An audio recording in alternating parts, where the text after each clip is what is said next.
At least 60 people have been killed in an earthquake in central Italy, Italian media say.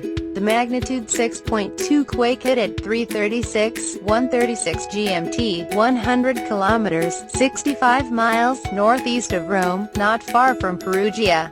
Many of the dead were in Accumuli, close to the epicenter, and a short distance away in Amatrice, where three-quarters of houses were destroyed. Many people are still believed buried under the rubble, and the death toll is expected to rise. Prime Minister Matteo Renzi paid tribute to the volunteers and civil defense officials who had rushed to the scene in the middle of the night and used their bare hands to dig for survivors. The quake struck at a shallow depth of 10 kilometers and its intensity was compared to that of the Aquila earthquake in April 2009, in which 309 people died. Some buildings in the capital shook for 20 seconds as the quake struck the regional border area of Umbria, Lazio and La Marche. It was felt from Bologna in the north of Italy to Naples in the south. Some 80 aftershocks have been reported since. While the full extent of casualties is still emerging, Italian news agency ANSA is reporting that it believes at least 63 people have died. 35 of them in Amatrice and 11 in Accumuli, and another 17 in the villages of Arquata del Tronto and Pescara del Tronto. Italy's civil defense authorities put the official death toll at 38 earlier on Monday. The mayor of Arquata del Tronto, Alejandro Petrucci, spoke of a disaster. The village isn't there anymore. Almost all the houses in Pescara del Tronto have collapsed. An elderly couple and a boy were among the victims there, while 20 people have been taken to hospital. 2 boys aged 4 and 7 were pulled alive from the rubble of the house they had been staying in with their grandmother, ANSA reports. Rescuers were still trying to reach the remote village of Perugia di Acqua Santa Terme a few kilometers to the east. Some of the worst damage was in Amatrice. The missing there include 3 nuns. The roads in and out of town are cut off, said Mayor Sergio Perazzi. Half the town is gone. There are people under the rubble. There's been a landslide and the bridge might collapse.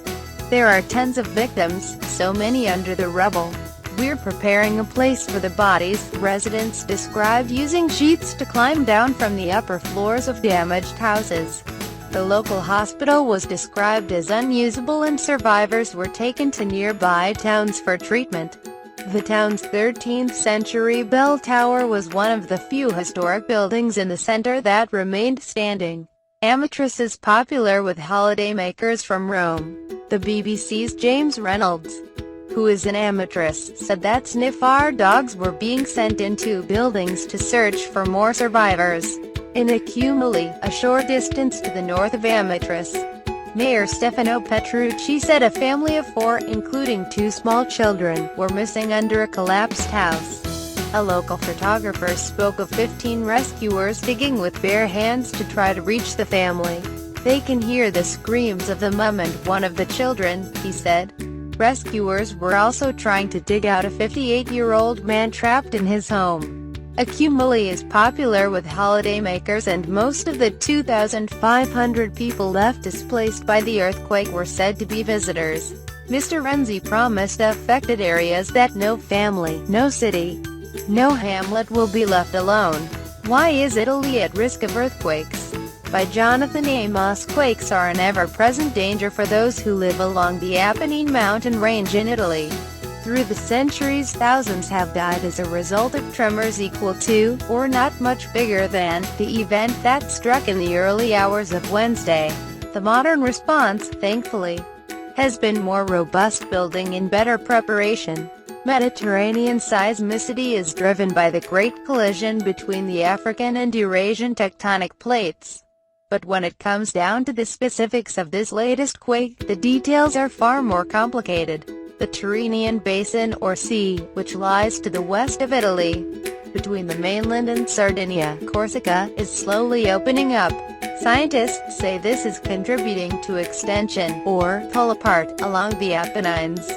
This stress is compounded by movement in the east, in the Adriatic. The result is a major fault system that runs the length of the mountain range with a series of smaller faults that fan off to the sides. The foundations of cities like Perugia and L'Aquila stand on top of it all. Seismologist Andrea Tertulliani said there were sure to be further numerous shocks that would probably diminish in intensity, but it can't be ruled out that there could be another shock on the same scale as the main one, he added. Italy's Civil Protection Agency described the earthquake as severe. It was so strong, Lina Mercantini of Sicily, Umbria, told Reuters. It seemed the bed was walking across the room by itself with us on it.